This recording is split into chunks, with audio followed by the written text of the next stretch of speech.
It's good to be back with you. This is my discussion just about the assignment for this week. I'm going to try to do more videos, but shorter term videos, so they're not long. For this assignment, and I've got it, a couple of things. I've included on the back websites, extra videos, and then there are going to be a couple I will do on Monday. Tomorrow I'll do one over each textbook, over the reading in each textbook. I'll keep those separate so we can, that way it gives you kind of an idea.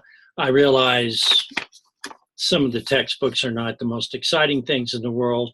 And in our present term, we don't just tell people to read things and live with it, but try indeed to give some guidance.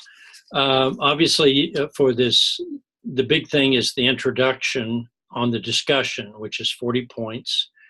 I do want you to try to get the main part of it done by June 22nd, which is Friday, and then respond to 5 other classmates with a brief 2 to 4 sentence commentary, so that by Sunday night, a week from today, you should have all those done.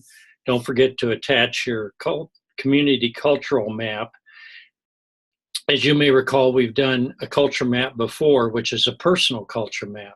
Well, this is a different type of map. This is more about your community, and it would mean your current community, not where you grew up as a child. So let's see how this works and see if I'm trying some new types of assignments, and we'll see what they bring out. I've got some ideas in here about, if you're from O'Neill, Nebraska, obviously you got a big Irish shamrock in your street. Supposedly the biggest one in the world. I don't know. What about what kind of jobs people do in your community? Are you in a community that has a lot of diversity? But people had to come from somewhere. So if you live in a community and you have people, they must have arrived at some point from someplace. So you may have to do a little more historical. However, if you live in Omaha or Lincoln, or if you live in China, or if you live in another place, try to find out the background, and you may have to do a little searching for that.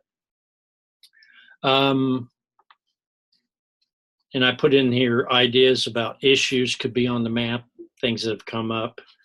I mentioned it could be, you could live in an area where drug addiction is a big issue, or where poverty is a big issue, or crime, or bullying, or open racism, or immigration issues, or anything peculiar, dealing with diversity. And in this particular class, I'm looking at conflict. We're looking for areas where there are issues where an advocate can help. So that's the purpose of this map. In your first paragraph, write a nice solid paragraph about you introducing yourself to the class. Some of you will know each other from before, and some of you will be meeting for the first time, and some of you are brand new. So that'll be nice, Second paragraph, what do you want to know? What do you think you're short? Either what you're lacking, or what do you want out of this class, or what do you want to know about English language learners? Now remember, this class is about advocacy. It's not about teaching strategies, although you can ask about that if you want. Also, I realize that this stuff, you want to think about what you're writing down, because if you write something very specific and negative about your community,